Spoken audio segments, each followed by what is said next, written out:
Hello everyone, welcome to Let's Crack UPSC CSE English. About me, I'm Sandeep Bhushan and my credentials are have 8 years of teaching experience for civil services.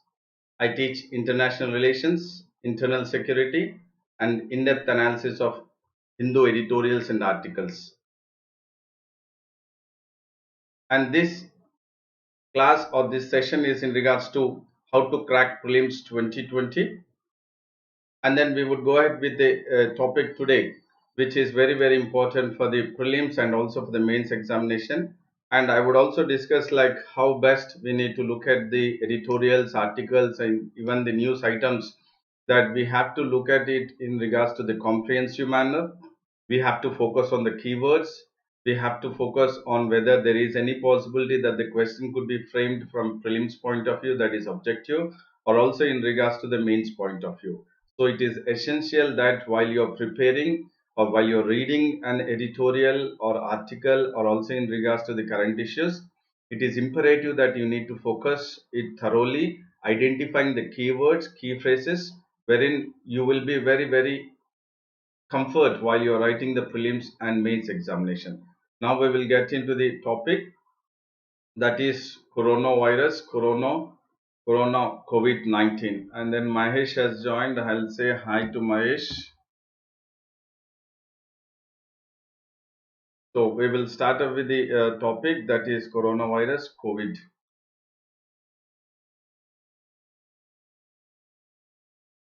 So as we all know that this is the disease, that is coronavirus disease 2019, wherein it has been the epicenter of the SARS-CoV-2 is the China, that is the Wuhan district of the Hubei province, and this has really impacted a lot across the world. And before I get into the topic, I would say hi to Leela Krishna, and then even in regards to Balakagniyotri, Mahesh also, hi to everyone. And today I'm taking up the topic in regards to, yes, yes, definitely, yes. You're right, Leela, you're right. We are going ahead with the topic, that is COVID-19, which would be very important for the prelims and also in regards to the mains point of view. So we will look at the topic, that is the coronavirus. And Kushal Singh, hi to Kushal Singh also, you have just joined. So Kaushal, sorry, I'm extremely sorry, not Kushal, Kaushal Singh. We are going ahead with the topic, that is in regards to the COVID-19. As we all know that the epicenter was the Wuhan district, that is of the Hubei province in China. So as the virus has spread there initially and then later on it has spread across the Southeast Asian countries and then further into the Asian countries of South Asia, and then further it has spread to West Asia, again Middle East, and further to the European countries, and then even in regards to the USA. And then later on, we have also seen that Africa has also been hit by this coronavirus. And then the recent past, now again, Russia is also going ahead with the entire lockdown. That is to make sure that the spread of virus do not take place. Why? Because this virus is the one wherein it is spreading very fast at a very faster pace, and then it is making sure that it is disturbing or it is infecting a lot of people across the world. And then we will look at this in depth in regards to how best we can try to identify the various issues concerned with the COVID to the prelims 2020 and then COVID pandemic, COVID-19, again in regards to the mains point of view. And then Deepika has also joined. I would say hi to Deepika also. And then we all know this COVID-19 is an infectious disease and which is a newly discovered coronavirus. This, what you say, SARS is not a new one to, or what you say, to the world or to the China or even in regards to the Middle East countries. We have the respiratory syndrome issues in regards to the virus, which has affected many of the people in China and also in regards to the Middle East. We are not new to this, but in regards to the SARS-CoV-2, this is a newly discovered coronavirus, and this is really targeting the entire humankind. It is not at all, what do you say, as similar to the previous viruses, that is in regards to the coronavirus. So Jagriti has also joined. I would say Jagriti, hi Jagriti, and we are Nepophyte and then Jagriti, we are going ahead with the COVID-19. So as we know that this is a newly discovered coronavirus, and this affects the respiratory system, and this affects the respiratory system in regards to the it it will spread. It will spread because the primarily the spread of the virus coronavirus is because of the droplets of saliva which is discharged from the nose or while the person who is infected coughs or sneezes.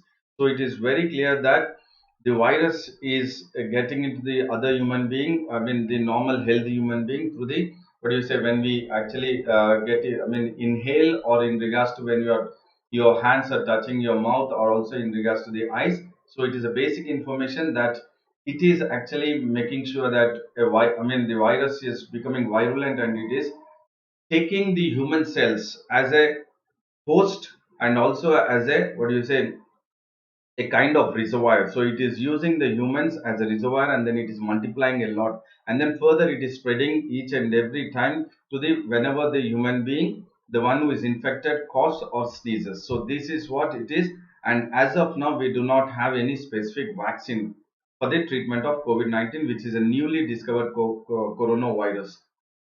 And I would say hi to everyone who have joined now. Wag, and then Kadyan, Ashish Singh, everyone, Jagriti, everyone who have joined, hi to them. Now we will get into the intricacies of the coronavirus. Yes, we have seen that the virus which is now, I mean, affecting is the coronavirus SARS-CoV-2. But we have also seen that the virus, that is the coronavirus, has also impacted the many people across the world. So we will look at the earlier pathogens or the diseases which have been originated from the animals. Even now the SARS-CoV-2 is the one which is actually a pathogen from the animals, which has been originated, and then it has, what do you say, being drastically I mean affecting the humans. So as we all know, it was originated from the wet market of the Wuhan district of the Hubei province. So we will look at the earlier diseases which have actually, what do you say, made impact, or it has caused a lot of problem to the health problems to the human being. So it is the Ebola we have seen the HIV, we have also seen the SARS, that is severe acute respiratory syndrome, and also in regards to the MERS, that is MERS, that is Middle East respiratory syndrome.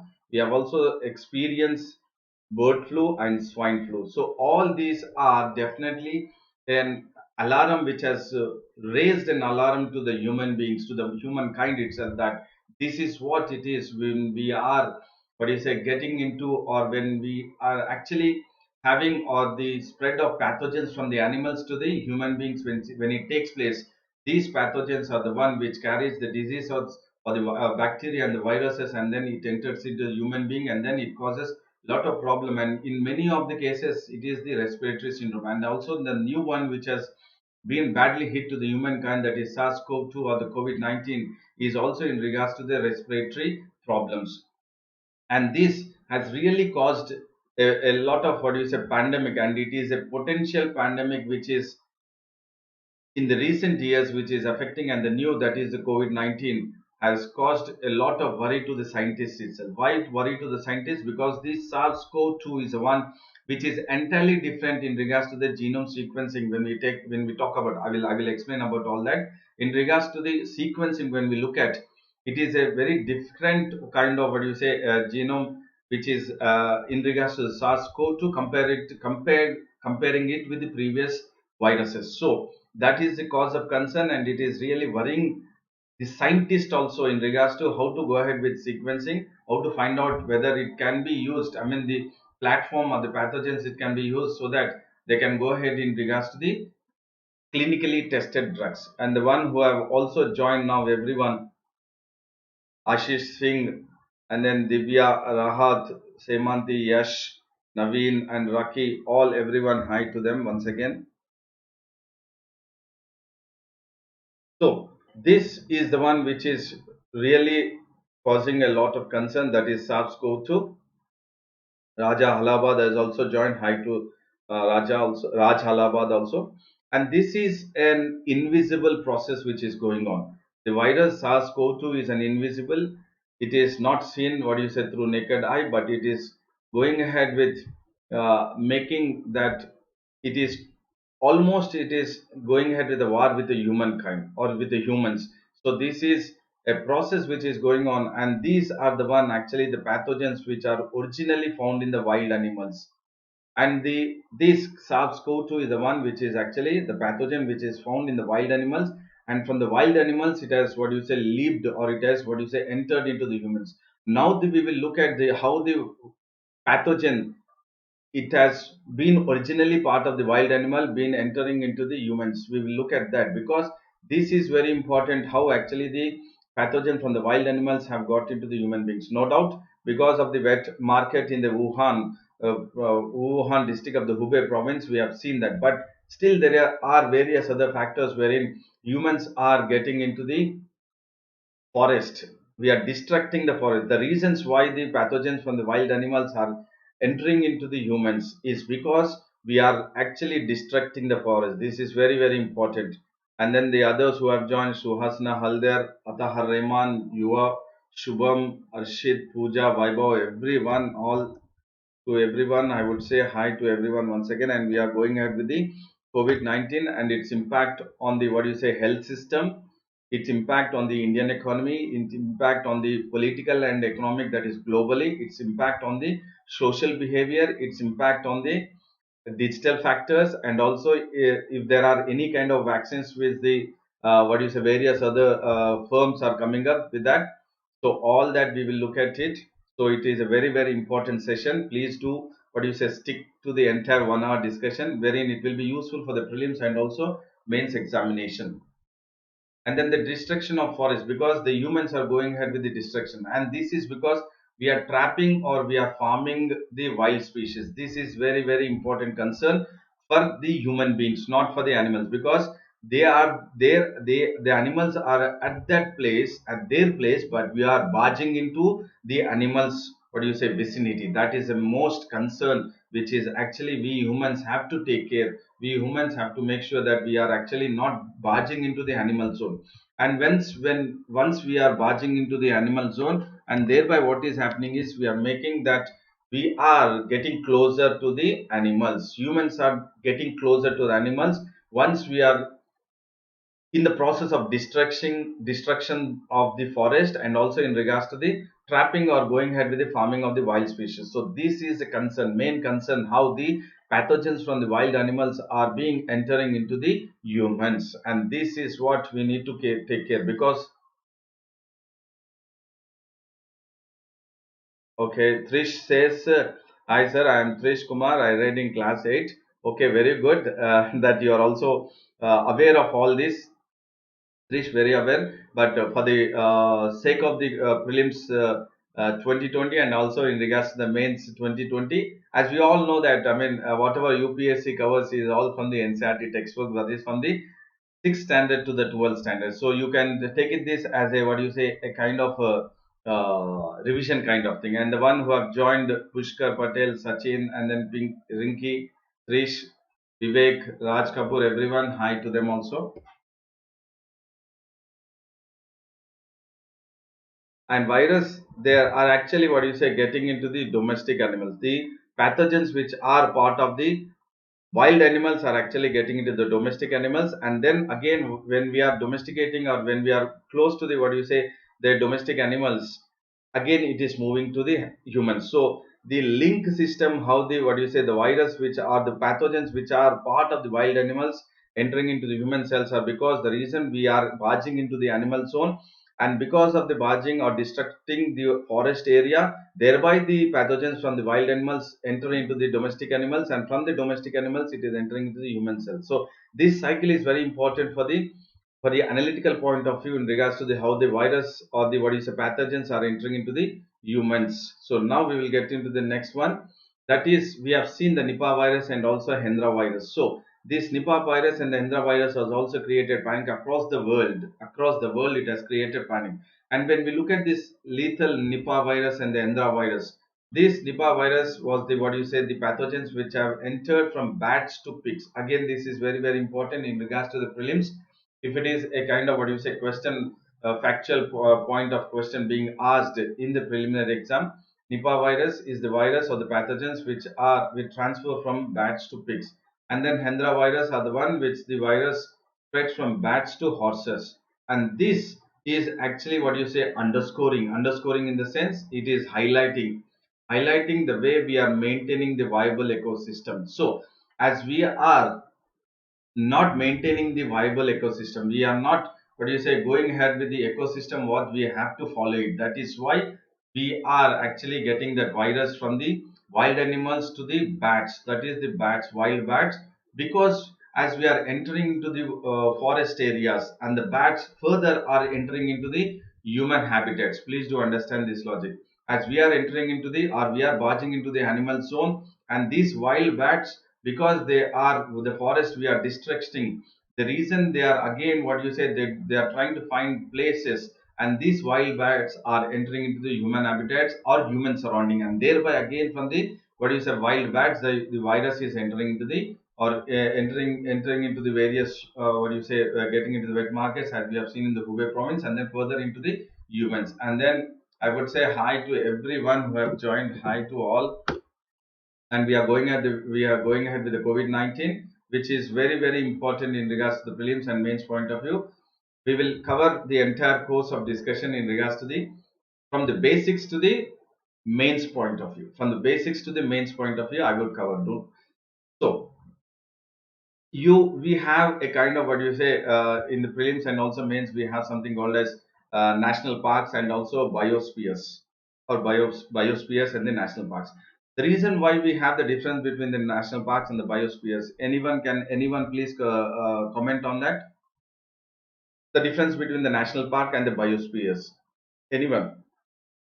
Because we will try to get into the in-depth what do you say explanation about why this virus is what do you say affecting us, and what are the ill effects from the human being which we are actually going ahead, and then the cause of the virus entering into the humankind. Because we have seen that it is the biospheres or the biodiversity which has the harmful, please do understand, harmful, I'm saying harmful dangerous virus which are the part of the wild animals, but because of the biosphere concept or the biodiversity wherein the human habitation should not occur, wherein the human habitation should not what do you say take place in the biospheres or in the biodiversity area. That means the biodiversity or the biospheres areas are the one which retains the dangerous virus amongst the wild animals. Please do understand, it retains the dangerous viruses among the what do you say that among the wild animals in the vicinity of the biospheres, the biodiversity. But when we are barging into the biosphere, then the cause of concern arises. That is, the pathogens or the vast pool of wild animals from the wild animals are actually getting into the what do you say the people or to the habitation. So the biospheres or the biodiversity are the one which are actually the harmless, or it is a protected what do you say vast pool of wild animals viruses away from the people. But as we are entering into the biospheres of the animal zone, we are actually inviting the wild animals or pathogens of the wild species into our human beings. So we have what you say been part of our destruction. It is not that the virus has entered into the what do you say the human beings vicinity or the habitats. It is the humans who have entered into the wild species area. So that is the main concern. That means we are actually not maintaining a viable ecosystem. And the one who have joined now, everyone, I'm saying hi to everyone. That means again here we will link this with the how it is a responsibility of the each and every individual and the state and the central government to maintain the viable ecosystem. So when we are not maintaining the viable ecosystem, or when we are not taking care of the ecosystem, please do understand then these kind of pandemics are bound to rise, and then this kind of what you say impact on the infectious diseases or the viruses to spread virulent is bound to happen. Not only now, if you are not correct, if we humans are not correcting ourselves that we have to maintain the ecosystem, viable ecosystem, or else there is a very high chance that in the even in the future we might be affected with the we might be affected even with the what do you say the harmful viruses, which might again what do you say come up with a very different species also. uh, Deepika says again, sir, explain in Hindi also. As I've said, I've been repeating in each and every class. I'm extremely sorry. That is my defect. I cannot, what you say, explain in Hindi. I'm extremely sorry. I apologize for it. And this is because of we are not maintaining the viable ecosystem, and we are going ahead with the economic activity, the kind of economic activity what the humans are going at. It is what you say rising at an alarming phase, and this is an alarm which is actually what you say SARS-CoV-2 is an alarm to the entire humankind, that we are destructing, or we are what you say we have destructed the majority of the forest areas, and then we are not maintaining the ecosystem. That is the reason there is an alarm, and then the pandemic SARS-CoV-2 or the COVID-19 is creating a kind of what you say entire humankind is distracted, and this is only because of the rising economic activity in the forest areas, in the biodiversity area, in the what do you say biospheres areas, and then again in making sure that we are not maintaining the ecosystem, that is viable ecosystem, wherein we are going ahead with the roads, I mean constructing the roads, and then we are going ahead with the mining or cutting down the trees in the forest, and this is all this activity, economic activity, is bringing people or the humans close in contact with the animals, and this what is making the humans to get close in contact with the animals is the only reason that the virus is what do you say the pathogens of the wild animals are entering into the humans, and that is what we need to actually restrict. We need to think about it. We need to we need to make sure that we have to follow some kind of rules and regulations, wherein we have to live at our own zone, and then we have to live the zone of the animals. That means we have to create a safety net to animals and also safety net to the human beings. Until unless we break the safety net of the animals and we barge into the animal zone, then definitely these kind of pandemics are bound to take place, as we have seen not only the SARS-CoV-2 but also in regards to the hi to Ankit, and then Ankit has joined. Good morning and welcome to the what do you say session, Ankit. We have seen Ebola, we have seen SARS, we have seen MERS, that is Middle East Respiratory Syndrome, we have seen HIV, and we have also seen this Nipah virus, Hendra virus. So all these are the reasons why we are having or we are getting closely contacted with the wild animals, and this is the need of the hour, that the humans have to start thinking that we are humans and we have to be away from the animals. And then what is happening is the pathogens from the wild animals are also what do you say entering into the domestic animals, and that is again really a point which have to be noted, because once it enters into the wild animals, because humans domesticate many of the wild animals. We have seen in the case of the even the what do you say the bird flu, we have seen again I mean as per today's news, what I have seen is even the horses have been affected across the world, and also the dogs are also being affected by the coronavirus. Please do understand this point. I'm not just saying for the heck of saying it. This is today's news. Even the dogs have been what do you say affected by the coronavirus. So that means it is a dangerous situation to the humankind, that because humans domesticate many of the domestic animals, and this is the reason why the pathogens have been what do you say part of the wild animals entering into the domestic animals and further to the human cells. And now we are in a what you say chain kind of thing, wherein we cannot move out of that, and it is we who have created the chain, and we are now unable to move out of the chain, and then at least now we have to protect the ecosystem. This is again in regards to the pandemic versus the ecosystem, in regards to the prelims and in regards to the mains. Okay, someone said confused. Can I know what kind of confused you are? I mean, the one who have joined B. Please let me know so that I will try to, what do you say, clear your confused. Chaturvedi has also joined. Priyamamba Chaturvedi. Hi to you also. Please let me know what kind of confused is this question mark B.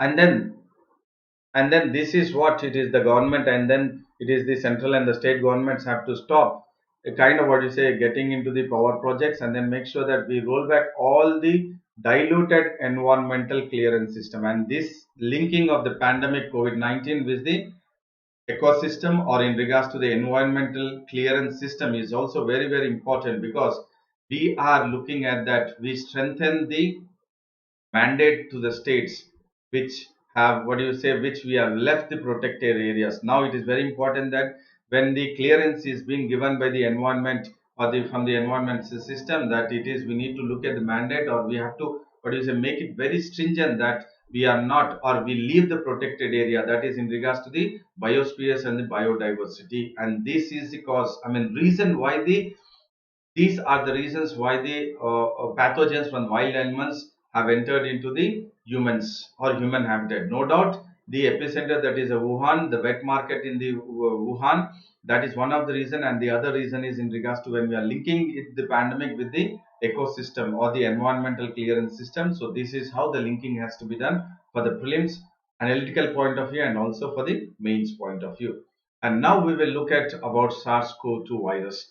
And as per the ICMR, that is Indian Council of Medical Research, we have seen that ICMR says that there are mixture of three quasi-subspecies species of SARS-CoV-2 in circulation of India in India. So this is very important for your understanding. So that means whatever the SARS-CoV-2 is in India, what the ICMR has identified or detected is there are mixture of three quasi subspecies of SARS-CoV-2. This is again very important from prelims point of view.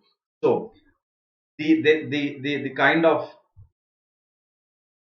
of what do you say this virus or the strand, the what virus has been originated in Wuhan, is it same in India as of now, or else is it mutating? Is it changing its what do you say strand? That is what we will look at. But as per ICMR, what it says is the imported variants in the sense the one which has been what do you say imported from the SARS-CoV-2 or the COVID-19, which has been the epicenter, that is Wuhan, shows no difference as per ICMR.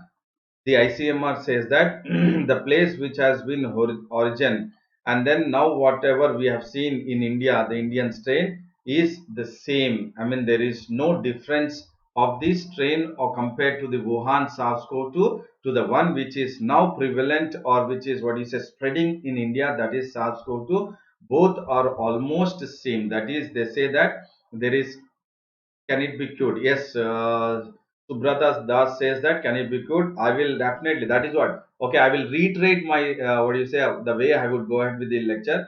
First, I have gone ahead with what is SARS CoV-2 or COVID-19, and then in regards to how the pathogens have entered from the wild animals, it has entered to the domestic animals to the human cells, and then we will look at the SARS-CoV-2 and then how it is impacting the is one type of influenza. Yes, definitely. That is what, how it will impact the impacting or it is bonding with the what do you say human cell. I will go through it, and then again later on how it's impact the Indian health system, and then Indian economic system, and then world political system, world economic system, and then the social behavior, how it is impacting, and then the digital factor, and also if there is any kind of what do you say cure, or anyone getting into the mode of what do you say clinically tested drugs, even that I will look at.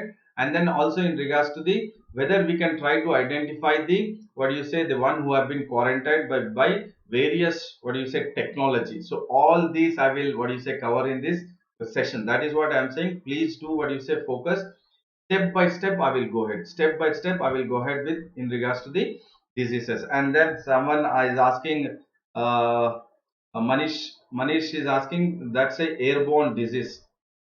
You're talking about the SARS-CoV-2 as a airborne disease.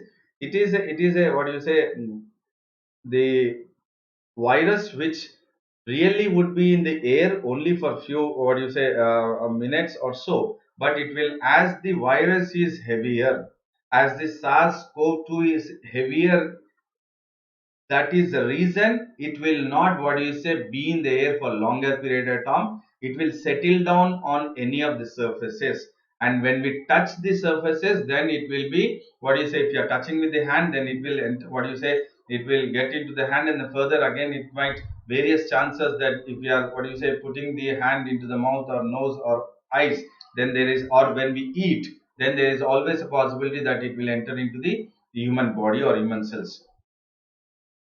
SARS are spread to 27 countries. To my knowledge, Manorama Zala says that SARS is almost, what do you say, this one, I mean, in regards to SARS-CoV-2, it has spread almost to 190 plus countries, almost to 190 plus countries. To my knowledge, almost to 190 plus countries, because recently it was 183 and now it has spread to 190 countries. And now the ICMR is actually trying to look at, they are trying to, what do you say, classify the SARS-CoV-2, whether it is the same kind of variant which has been in Wuhan, and then the, what you say, the Indian strain which is same. And now we will look at the intricacies of the SARS-CoV-2, that is in regards to the sequencing kind of thing, that is genome of SARS-CoV-2 sequencing.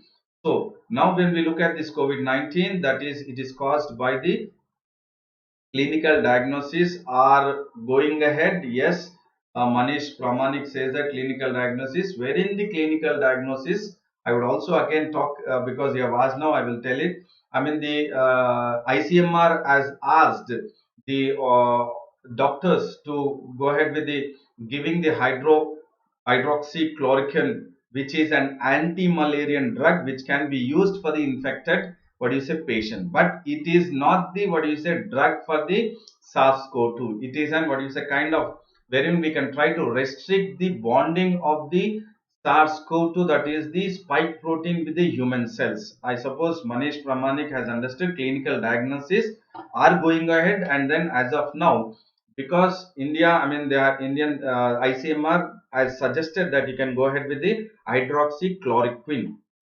And then this SARS-CoV-2 is a strain, it is a single strain, and this single strain, please do understand this, this single strain has, what do you say, ability to make RNA without DNA. Generally any organism has two, what do you say, enzymes, that is, you have the DNA and RNA, and generally the synthesizing of the RNA takes place by, what do you say, an enzyme called as DNA directed RNA polymerase. Please do understand, in many of the organisms, or the most of the organisms, the synthesizing take place. So we are talking about the genome synthesizing of SARS-CoV-2 here, but in the genome, I mean, sequencing of SARS-CoV-2, you have only one strain, that is RNA. You do not have the DNA in that. So in many of the organism, it is DNA directed RNA polymerase, but in regards to the, what do you say, SARS-CoV-2, it is RNA without DNA. So how does it take place? The synthesizing in the coronavirus, that is SARS-CoV-2, takes place with RNA dependent RNA polymerase. This is very, very important. That is why it is a single strand. It is not a double strand like the RNA and DNA. It is not a double strand, it is a single strand, wherein the synthesizing of the coronavirus, that is a SARS-CoV-2, takes place, or it goes ahead with RNA dependent RNA polymerase. This is very, very important for the prelims point of view, in regards to if a question is asked in the genome sequencing of SARS-CoV-2. It is a single stranded, and the synthesizing of the SARS-CoV-2 takes place through RNA dependent RNA polymerase, but it is not DNA dependent RNA polymerase. Please do understand, because the SARS-CoV-2 lacks DNA and it is a single stranded RNA virus, and it is lacking the DNA. Please do understand. In a nutshell, it is a single strand, it lacks the DNA, and the synthesizing takes place in the SARS-CoV-2 with the RNA dependent RNA polymerase, not DNA dependent RNA polymerase. Please do understand, the synthesizing in the SARS-CoV-2 takes place with RNA dependent RNA polymerase, and this is very, very important for understanding, and also in regards to the analytical point of view, in regards to the prelims. and then the whoever have joined recently, all that Anup, Vikram, Omkar, Ashish, system engineer, Vijay, all, and then Viraj Singh, all, everyone. I would say hi to everyone once again. And then now we will look at how actually the virus, the SARS-CoV-2, is entering into the human cells. So we have three proteins. We have three proteins in the SARS-CoV-2. That is, you have the E protein, one, you have the spike protein, two, you have the membrane protein. Please to understand there are three proteins. Again, this is very, very important for prelims point of view. There are three proteins in the SARS-CoV-2. This one, SARS-CoV-2, wherein you have E protein, you have spike protein, and you have the membrane protein. So what happens is, or which is that how the SARS-CoV-2 is entering into the human body. So this is the spike protein. Please do understand this. So this one, this all that the one top are the spike proteins. I suppose you are all, what do you say, focusing on the diagram. This is a spike protein, and this spike protein is the one which has the affinity or bonding. This is the spike protein, which, see this one, the spike protein, all the, this is called as a spike protein. These are the spike proteins which has the affinity or the bonding with the human cells. So how the bonding happens with these spike proteins with the human cells? It happens through a receptor. It happens through a receptor. So what is the receptor in the human cell? That is ACE2, ACE2. This is the receptor which has the bonding from the spike protein to the, what do you say, ACE2 receptor, and that is the reason the spike protein with the ACE receptor has the bonding, which is a very strong bonding, and because of this strong bonding between the spike protein and the ACE2 receptor of the human cell, when the, what do you say, coronavirus or the SARS-CoV-2 is entering in a very small quantity into the human cell, it multiplies at a very faster pace only because of the ACE2 receptor. And then look at this point here. Please do understand this one here. This one here. See this spike protein is, what do you say, it gets bonding with the space which is located here with the ACE2 receptor. So these are the ACE2 receptor. Please to look at it. These are the ACE2 receptor, wherein the spike protein will go and then have the, what is say, affinity or bonding with the human cell, and when it bonds there, then the multiplication happens at a very faster pace. So this is what, or how the, what do you say, the proteins of the SARS-CoV-2 is helping to get into the human cells and then multiply at a faster pace. And then when we look at this, you have this, you have the membrane protein. So membrane protein is this one, fine, and then you also have the envelope protein. So this is the one, it is envelope protein.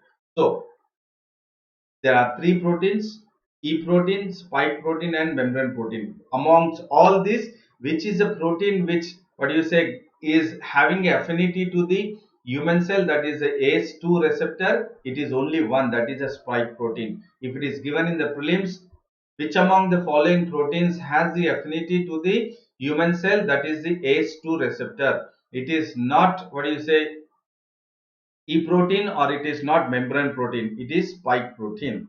Please do, what do you say, try to put it in regards to the prelims point of view. And then, as we have seen that as this is very virulent, has spread very virulent in India, and then the reason why the we have gone ahead with the national lockdown, because our Prime Minister Narendra Modi has felt that it is imperative to go ahead with the national lockdown, so that we will all be maintaining very strictly in regards to the preventive measure, that is in regards to the social distancing.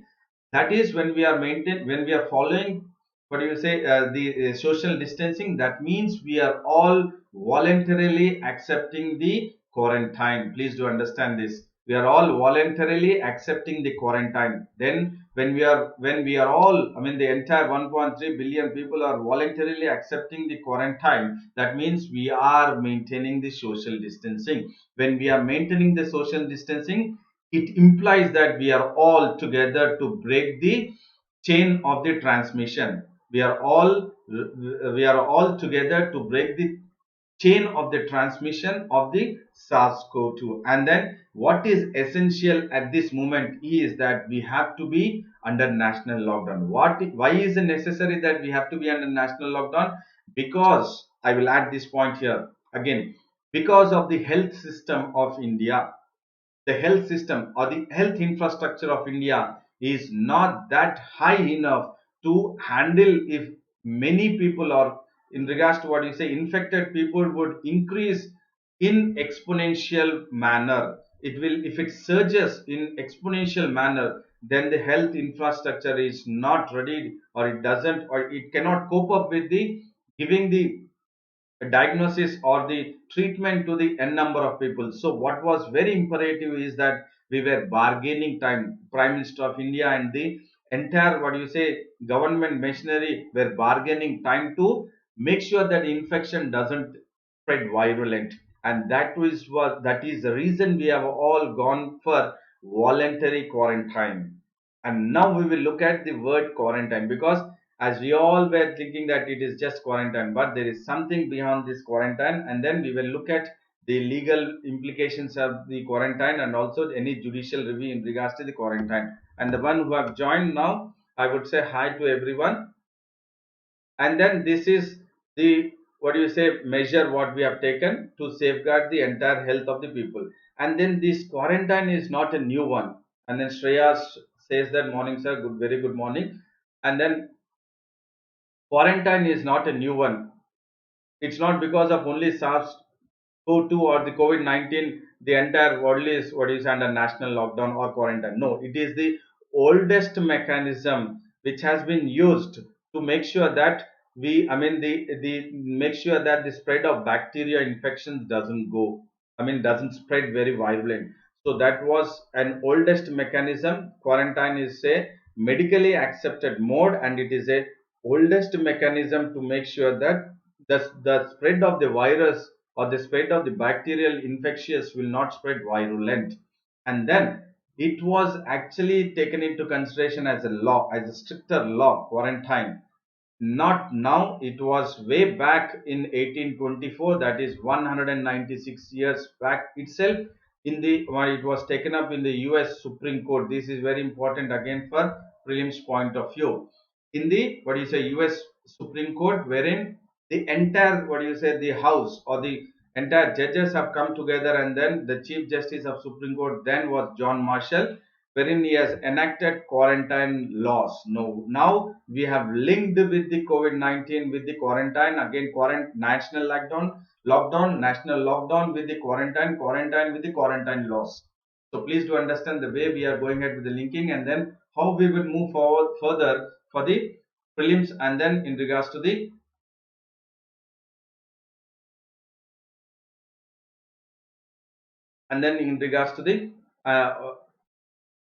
uh, quarantine laws, which are very essential also.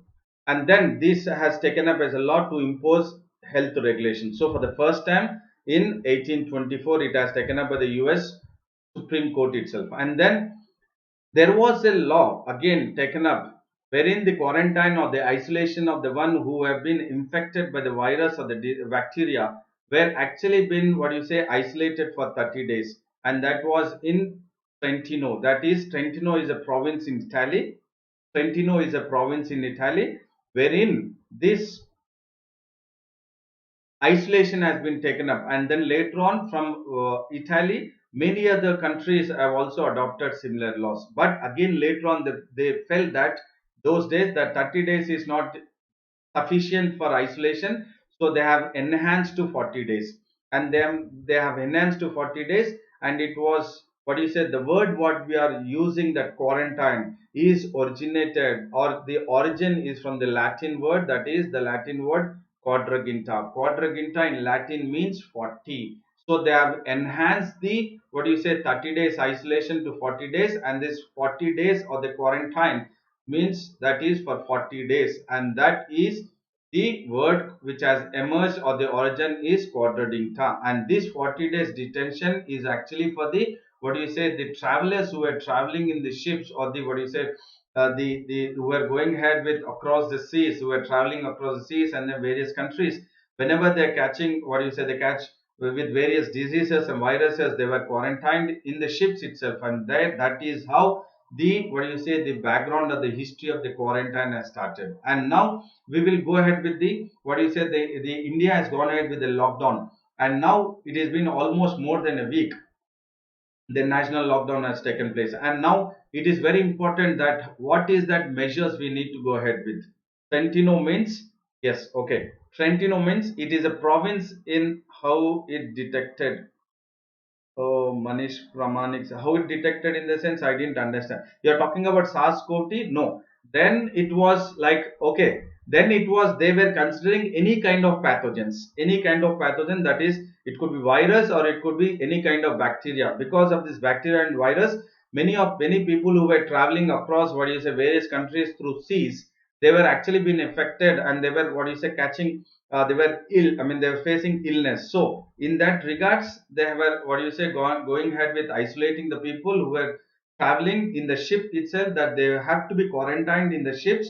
And then in regards to the 30 days, and then in regards to the 40 days later on, it has been enhanced. And Trentino is a province in Italy. Okay, Manish Pramanik says clinical detection. Okay, yes. And now what is important is, now the quarantine is done, but what is important is now we have to go ahead with the tests. Clinically detection is definitely very important, and that is what is a need of the hour. Because as we all have restricted diagnostic kits, restricted laboratories, comparing with the, what do you say, our Indian population, comparing with the density of population what India has. And that is why I have said that India was bargaining time to make sure that the infection doesn't take place, or it has gone ahead with national lockdown to make sure that, we were actually focusing on the health infrastructure. Okay, if in case isolation 50, then what call? Okay. Shankar has made a, what do you say, really sense of humor. He has very good sense of humor in the, what do you say, even in the class. Probably again that scientist would look into it, and then they would come up with a new word or a new, what is a term. Probably any other country or scientist will come up with that, if it is the, in case isolation is 50 days. Good sense of humor, Shankar. I really like the sense of humor. 30, 40, and then you have linked to 50. We should not be worried about 50, but now we should be worried about the symptoms. We should be worried about the way asymptomatic cases are happening. We should be worried about the test what we need to go ahead. We should be worried about the kind of clinically test or the diagnostic kits which are, what do you say, essential, or which are, what do you say, not really in surplus mode. We have to go ahead with the laboratories which go ahead with the testing, and then gives ahead with the, what do you say, result very soon. So we will look at the 50 later on, but we will look at the, what do you say, test which is imperative at this moment. And very well said, for a sense of humor. I really like the sense of humor.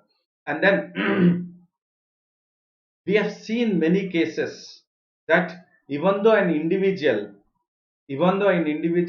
who is infected, please do understand, who is infected is asymptomatic. I repeat this word, asymptomatic. That means who are not having any symptoms of SARS-CoV-2. Please do understand. An X person could be normal as healthy, but he or she is infected. But he or she will be, I mean, can be known that he or she is infected only when he or she is diagnosed, he or she is tested. So what is happening is, when we do not go ahead with the testing, then there is always a possibility that the asymptomatic person who doesn't show any kind of, what you say, the symptoms, will go ahead with making sure that the spread of virus takes place. For example, we have seen in South Korea, until unless the test is conducted, or when the test is conducted, 20% of asymptomatic cases have developed, wherein when they have, what do you say, been hospitalized. That means it is a test test, it is a trace, test, and treat. These T's are the very very important, that these threes are the very very important, that we need to identify the asymptomatic people, and then that they will not be spreading the virus to the healthy person. Okay, there is a what do you say, a doubt or the question. Shreya says that who does not show any kind of symptoms. It could be anyone, it could be anyone, but I mean there would be normal, but again I'm saying this is 20%. What it is proved as per the test is 20% of them are there are asymptomatic, but when they are tested they are what you say infected. Please do understand this point. 20% of the population in South Korea, in regards to statistic, they are asymptomatic, they do not show any kind of symptoms of SARS-CoV-2, but when they are tested they are infected. It shows or it reveals that they are infected. So that is what it is. Who does not show any kind of symptoms is the one, what do you say, it could be, because definitely it will take, what do you say, for the symptoms to emerge, it will take not less than, what do you say, at least 12 days. So if the person is infected at the third or fourth day, and then till the 12th day the person feels very healthy itself, and then he or she is a asymptomatic case, but unknowingly this asymptomatic person is spreading the virus whenever he sneezes or whenever he coughs, and that is what is concerned, wherein the virus spreads virulently, and that is the reason we have to go ahead with the test. Now lockdown is over, quarantine is over, the next step is test, and we have to go ahead with the laboratories, and that is what it is. Okay, okay, fine, thank you very much. And in Italy also we have seen that for the first 50 days the people were very asymptomatic, and only on the February 20 we could see that the symptoms or the persons were infected with the virus. And also in the Iceland also we have seen that 20% who have test positive, earlier they were asymptomatic or they were mild symptoms. That is why social distancing is very very important. That is why social distancing is very very important. The question is now, even after 3 weeks, even after 3 weeks, once the national lockdown is, what you say, lifted, what will happen when the entire, what you say, 1.3 billion people comes onto the streets for whatever reasons? It could be for the, what you say, for going to the jobs or getting into the economy, trade and all that business activity, but still the asymptomatic cases or the asymptomatic humans will be affecting the healthy person. That is the very very important. That is why again World Health Organization recently has said that everyone who is moving now should go ahead with a mask, which is, what is a mandatory. That is what. And then World Health Organization has also made it very clear that asymptomatic persons, whoever are asymptomatic, their infecting the other person is very low. But even though it is very low or it is moderate, now the again WHO has made it very clear that everyone, once the national lockdown respective countries is been lifted, you have to use the mask, and which is mandatory. And then to everyone who have joined now, hi to everyone once again. And now we will get into the legal cases. So we have seen, what you say, in the earlier cases. Now we will look at, what you say, earlier cases, what has taken place. So when the case, what you say, an employee of the World Wildlife Federation was affected by HIV in 1990, and when the person or the employee was affected, he was terminated definitely, because to make sure that they are quarantined, and then they were detained or quarantined for 64 days under isolation. That is in regards to the Goa Public Health Amendment Act 1957. This is again very very important for prelims point of view, because there might be a question which is from the, what do you say, prelims point of view, UPSC, wherein they might not focus on the SARS-CoV-2, but they might focus on the quarantine, but not on the SARS-CoV-2, but onto the HIV. Please do understand, but on the HIV. So when an employee was affected or diagnosed by the HIV in 1990, the person was detained for 64 days under Goa Public Health Amendment Act 1957, and this is very important from, what do you say, for prelims point of view. Okay, Sonali Avasti says, from where I can get PDF, sir? I will definitely find out whether there is a possibility that, as per the, what is the rules and regulation, that the PDF can be given to the students. I will definitely find out and let you know. And then again, the Bombay High Court also has said that yes, it is a serious infringement of the basic human rights to put a person who has been infected in a quarantine or in isolation. But again, the Bombay High Court has said in the 1990 itself that such isolations are justifiable. Please do understand this again in regards to the polity point of view, again linking it with the HIV, not SARS-CoV-2, HIV. It was, I mean, the person and the employee was detained for 64 days under Goa Public Health Amendment Act 1957. But the Bombay court has said that yes, it is a serious infringement in regards to the basic human rights, but also says that such isolation detention are justifiable. That means quarantine is a law. Nobody can question it because taking into consideration of the public health.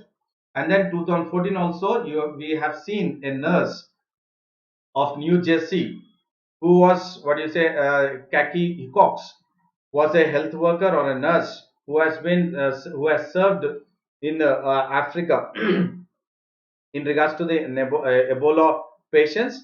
And once she has come back to the New Jersey, she was quarantined.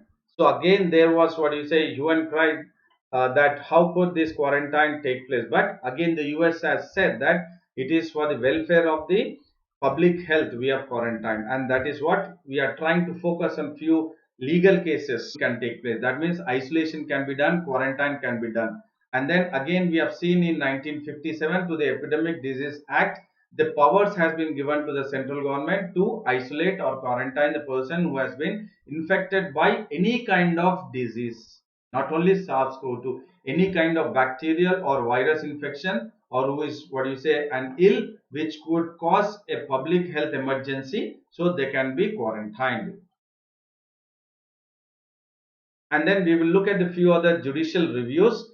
That means as per the WHO, it very clearly states that the quarantine settings have to be done in hotels or dormitories or in a well ventilated single rooms. That means it says very clearly that you have, what do you say, a kind of system in place. Quarantine cannot be done in a, what do you say, in a small rooms. No, it has to be, what do you say, hotels or dormitories wherein at least 1 meter distance have to be maintained. So quarantined camps have to be what do you say, take it into consideration of 1 meter distance. And then as per the International Health Regulation 2005, there is definitely that it says that you have the guidance for the restriction of activities by separation of person. That means whoever are been infected can be separated as per the International Health Regulation 2005. Again, this is analytical for films point of view. And then you also have, what do you say, Centers for Disease Control and Prevention US, wherein it says that quarantine as per Rule 9, whoever is quarantined or isolated, they have the, what do you say, they can seek the judicial review by habeas corpus. And this is very important for prelims point of view, that this habeas corpus is not, what do you say, available, can be used in India, but as per the US Rule 9 of the Centers for Disease Control and Prevention US, they can seek the judicial review. And the one who have just joined, again at the fag end of our session also, I would say hi to everyone.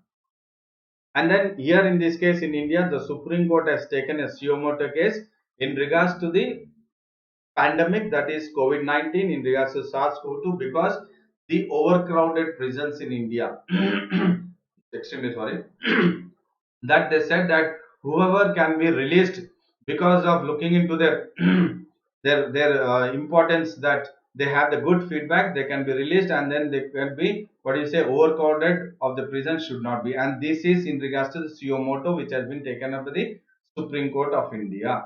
And now we will look at the impact on Indian economy. Extremely sorry.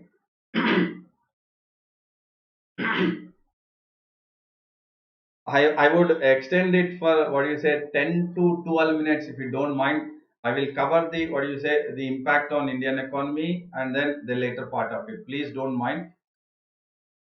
Can I go ahead? Please do let me know. Can I go ahead? I will extend it. Please don't mind. And we have seen that. Take water, sir. Okay. Thank you very much. Thank you very much. Yeah. Thank you. Thank you. Well.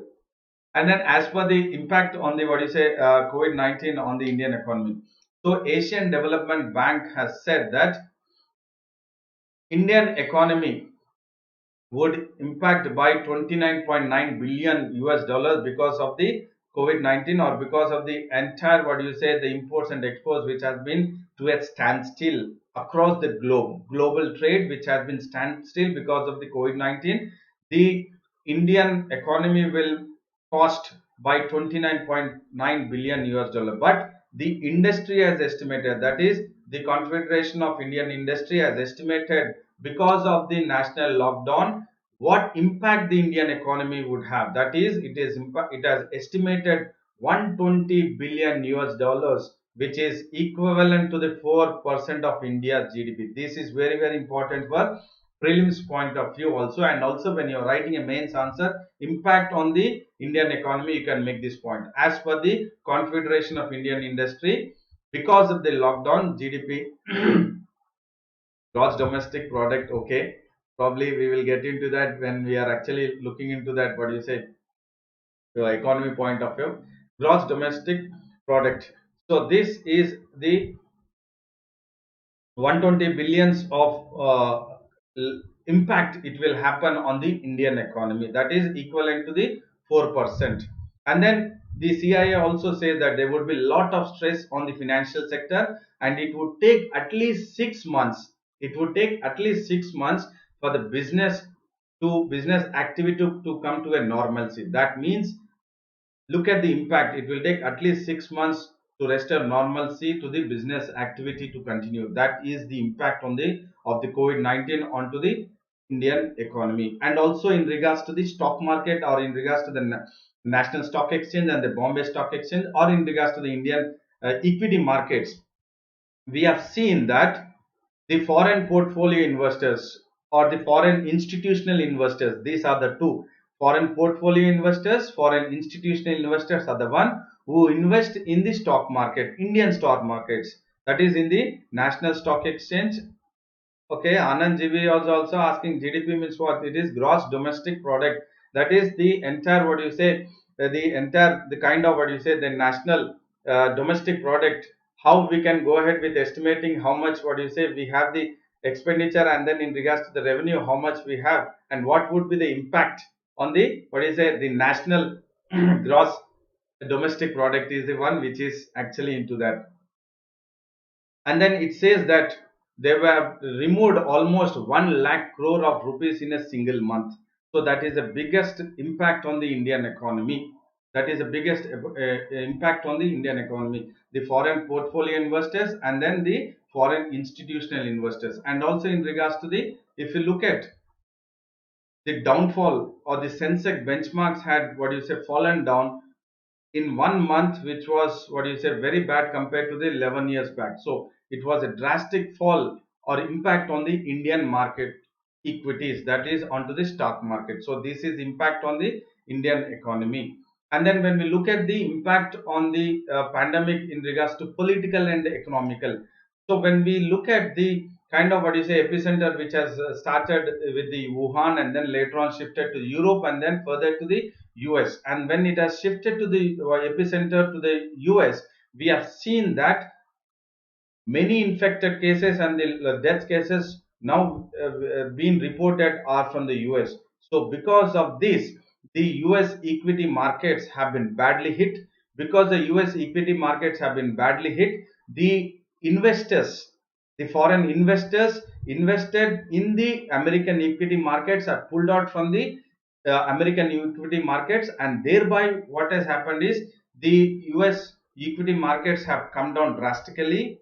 And then in regards to the kind of effect onto the health system, it has impacted a lot. And then the cases, death cases has also it's been very high, and that has impacted, I mean, health system, US equity markets, and then in regards to what is the death cases, everything is impacted the US purchasing power parity. Please do understand this. It has impacted the US purchasing power parity. And now this US adults, Americans, US American citizens concerned politically, economically, and then now the, what do you say, China is, what do you say, trying to be that a kind of a better economic country in the world. And now US is not the largest economy in the world as of now. I'm mentioning as of now. It's not the largest economy as of now. And then we have also seen Russia, which has become more what you say economically and politically stable, because Russia and China have come together. They are what you say having a coordinated effort since almost 2016. Okay, the Deepshika Mandal also says that purchasing power parity, when the liquidity is very high in the market, when there is what you say more of liquidity in the banks, when there is more of liquidity with the people, that means you will have what you say more consumption will take place. When there is more consumption capacity, that means your purchasing power capacity increases individually.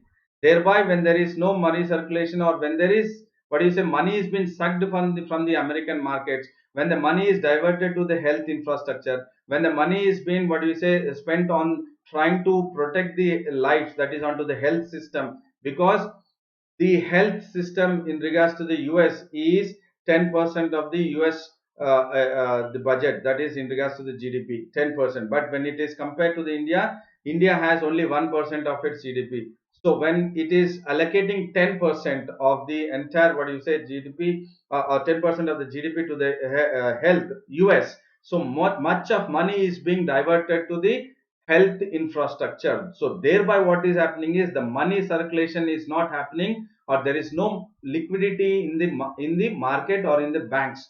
So thereby the people are not having money. There is what you say shortage of liquidity with them, so that they cannot go ahead with purchasing power capacity is decreasing. That is what is called as purchasing power parity individually, and that is why US is not the largest economy. And we have seen that Russia is now economically and what do you say politically stable since 2016, when US has imposed economic sanctions. But now what do you say? And but now the kind of what do you say Russia is having more of power broker. It can what do you say be an important power broker in West Asia, and these all these shifts are because of the pandemic impact of pandemic, and this is making a boost to the authoritarian regimes. We never know, this might happen, and authoritarian trends. Not only this, the political is that we could see that new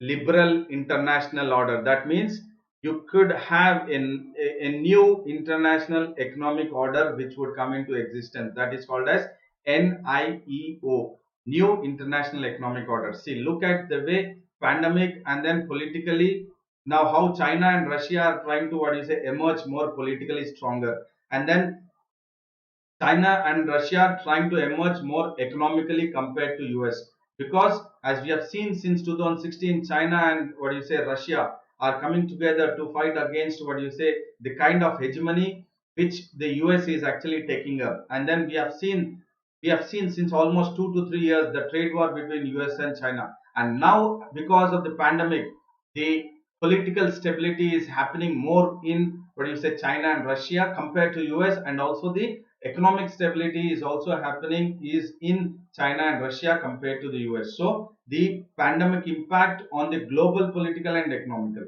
And now we will look at the social behavior because of the national lockdown.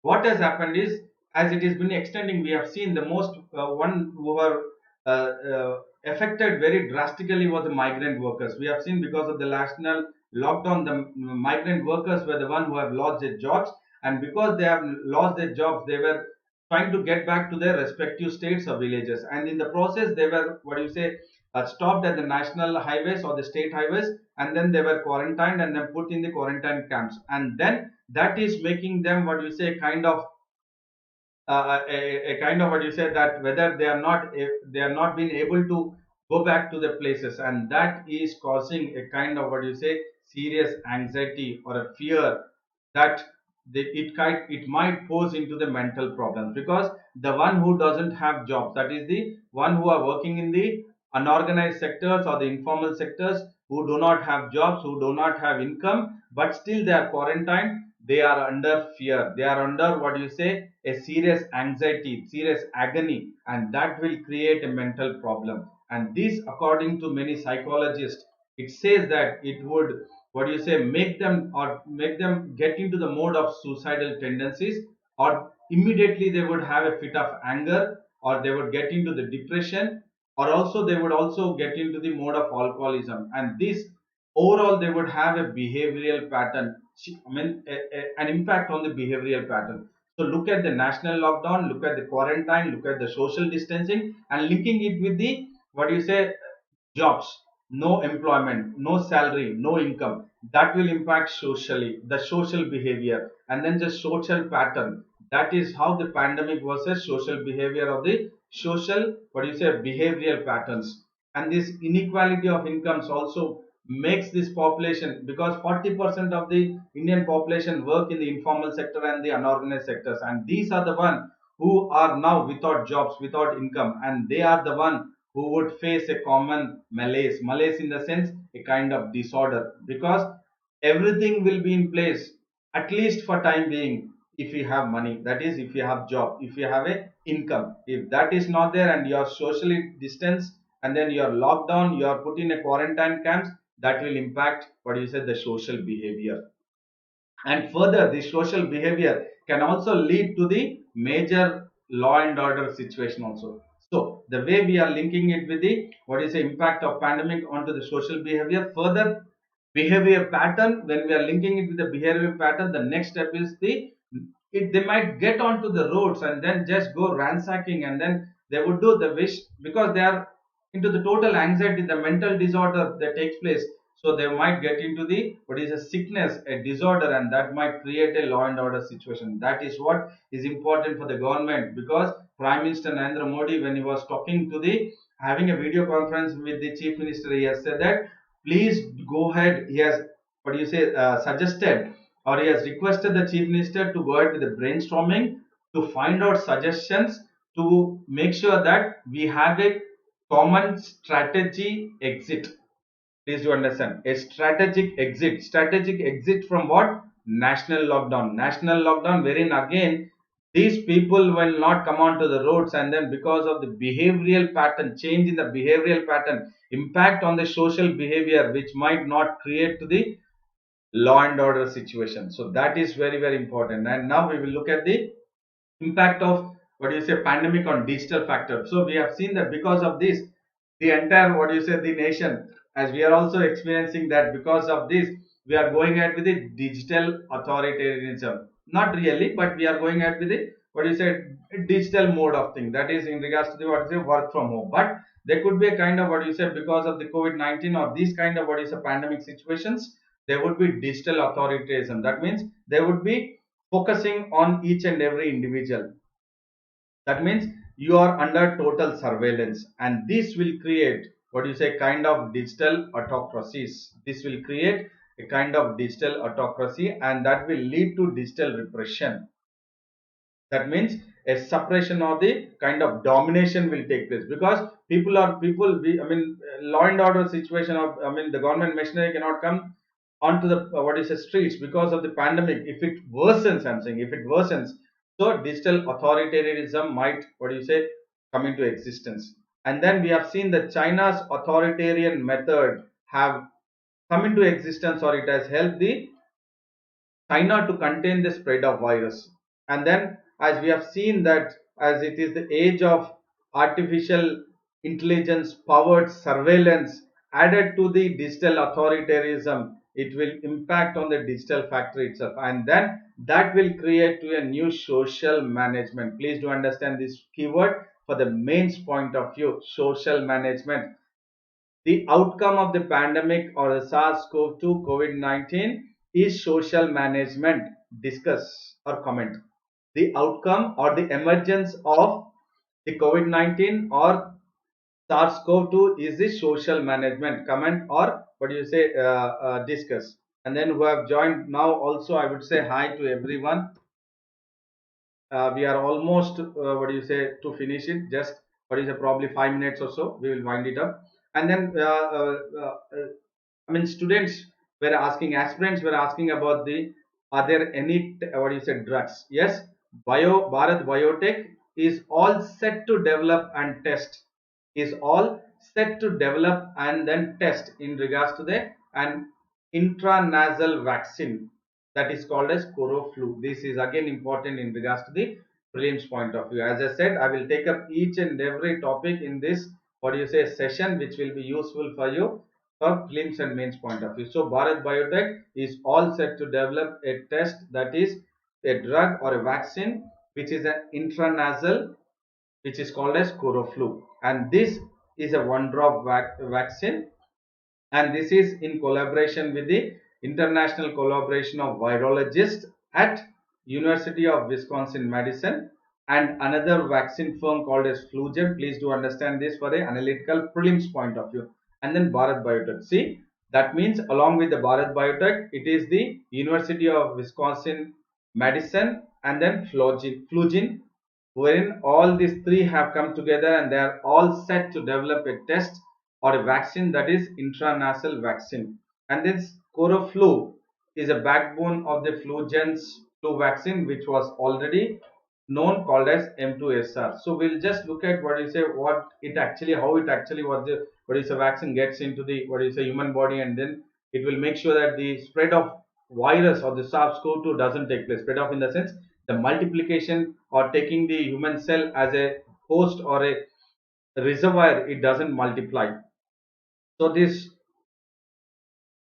M2SR is modified by adding a part of coding from the coronavirus spike protein, because I said this is a spike protein which enters or which bonds with the ACE2 receptor of the human cell, and this is a unique form of the flu virus which lacks the gene called as M2. So M2 is not present in the M2SR, but it is named as M2SR, but M2 gene is not present there. But what happens is, this which is not present, it will restrict the virus to undergo only a single strand of replication in the cells. That means when the spike protein enters into the receptor, then what happens is that this double stranded doesn't take place, only single round of replication take place. So what is that single round of replication? Sir, what is MERS scope? Okay, MERS is Middle East Respiratory Syndrome. I have started, initially I have said that you have SARS, that is severe acute respiratory syndrome, which was in the year 2002 2003, which has been in China. It has come in China. And the MERS is the Middle East Respiratory Syndrome, which the SARS kind of thing, which it was the virus which is again in regards to the respiratory syndrome, which has affected the MERS, that is the Middle East, especially to the camels. So MERS is the Middle East Respiratory Syndrome. Okay, thank you very much. And this single replication means the virus can enter the cell, but it can't leave this human cell. That means that you will have only single replication, wherein the multiplication doesn't take place, and then it cannot spread out of the human cell. It cannot move out of the human cell. So this is what it is, and then it can't replicate further. That means I said that spike protein will bond with the human receptor, that is ACE2, and then it multiplies, I said. But because of the M2SR, and in that M2 is the gene which is absent, and because of that single replication of the virus, the cell, it enters but it cannot leave, and when it enters it can't replicate further. When it can't replicate, then it cannot infect the human being. So once the human being is not infected, then definitely there are no symptoms in regards to the coronavirus. So that is what the biotech, Flugen, and then University of Wisconsin Madison are three all set to develop and test the vaccine, which is intranasal vaccine called as Coroflu. And the last one, please forgive me, I've taken extra time. And the center is also coming ahead with the geofencing. It talks about start a poll. So I've gone ahead with a question. Any questions have been taken up? Okay. Okay, please let me know that how which among the following we have this. The other forms of viruses is that you have the MERS, MERS, and also in regards to the virus, that is SARS or SARS-CoV-2? Or else one question I would ask, because of a start a poll it has come, I would just ask one, wherein it says that the question is, the SARS-CoV-2 is a virus which has three proteins, and which among the following are the three proteins? That is, the A has, A, option A is spike protein, option B is membrane protein, option 3 is envelope protein, and option D is all the four. I repeat, option A is spike protein, option B is in regards to membrane protein, and then option C is in regards to, yes, in regards to envelope protein, and option D is all the four. Okay, you have given all the four. Thank you very much. And because it was a starter poll, yes, D is option, all the four, because I said it could be part of the prelims also.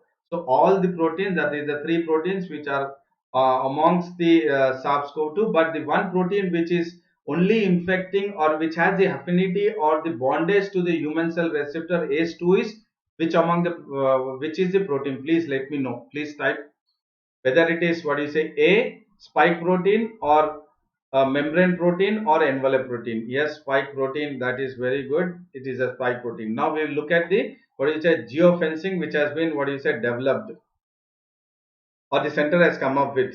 So center has come up with a, what is a geofencing, that is in regards to the, under the Indian Telegraph Act 1885, it can go ahead with fetching a information. It can go ahead with fetching information from the person who has been quarantined, and when the person who has been quarantined is, what is a, moving out of the quarantine camp or escaping the quarantine camp, so the government officials can trace them by invoking the section 5(2) of the Indian Telegraph Act 1885. Please do understand, by invoking the section 5 of 2 of the Indian Telegraph Act 1885, wherein the DOT can try to obtain or use your phone number details to making sure that it will be attached to the geofencing, and through the geofencing the government can go ahead with triggering that so and so person, or through triggering by an SMS or an, what do you say, an email, that the concerned person who was part of the quarantine but has, what do you say, left the quarantine camp, can be traced, and then with the mobile phone cell tower it can be traced. So the major part in regards to the prelims point of view is section 5 of the Indian Telegraph Act 1885. And then Kerala is the first state which has gone ahead with geofencing to track COVID-19. This is again very, very important in regards to the prelims point of view. And then this, who all are involved in this, the, what is a department, that is the Department of Telecommunications, shares the information, that is the standard operating procedures, with the telecom service providers, so that it is, the application is called as COVID-19 quarantine alert system. This geofencing, or geofencing means what? Okay, that is what geofencing is, means if suppose an individual is, what is a, put under quarantine camp, but he or she has violated, and then somehow the other he has moved out of the quarantine camps, or he has skipped from the quarantine camp and then he has moved out of the quarantine camp. So it would be very difficult for the government or the hospital authorities or the government machineries to track the person or to contact the person.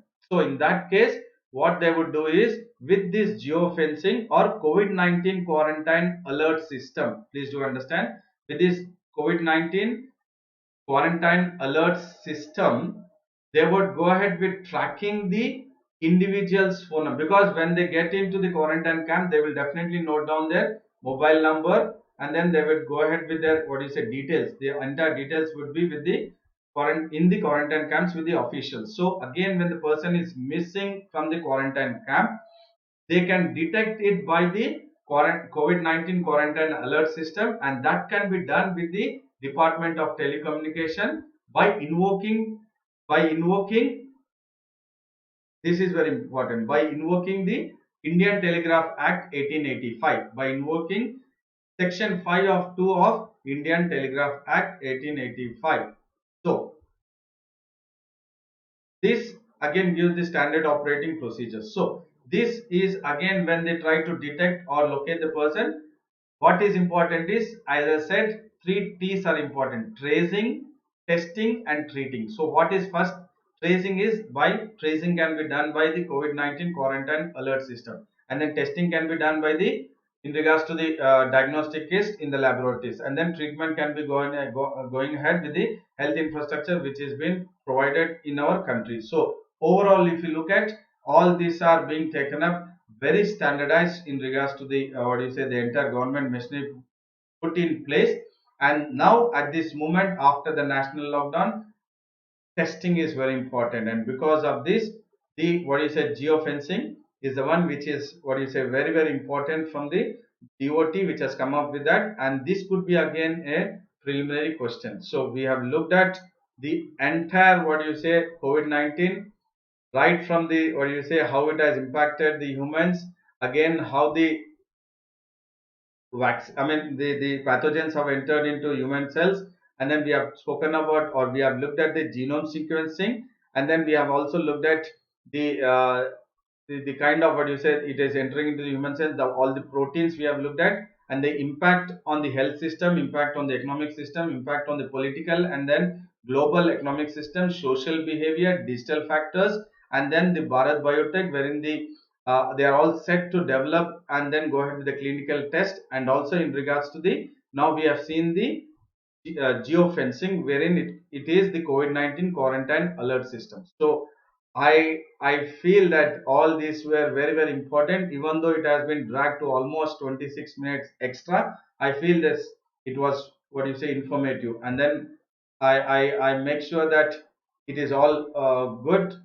And then whoever haven't subscribed for the Let's Crack UPSC CSE English, please go ahead with subscription. And then you can also go ahead with the subscription using my code SBT10, that is Sandeep Bhushan Thummala 10, wherein you can get 10% discount. And then you can go ahead with using the code not only for my classes but also for the all the rest of the educators. And then please make sure that you go ahead with subscription for 24 months, because for 24 months you would be actually effectively paying the amount which you are paying for 13 months. So it would be a benefit for you. And then I thank you all, and then go ahead with the feedback. I hope everyone have understood it, and then I would take leave, and I would say thank you once before I end this session. Thank you all. Please go ahead with the feedback. Thank you very much. See you tomorrow.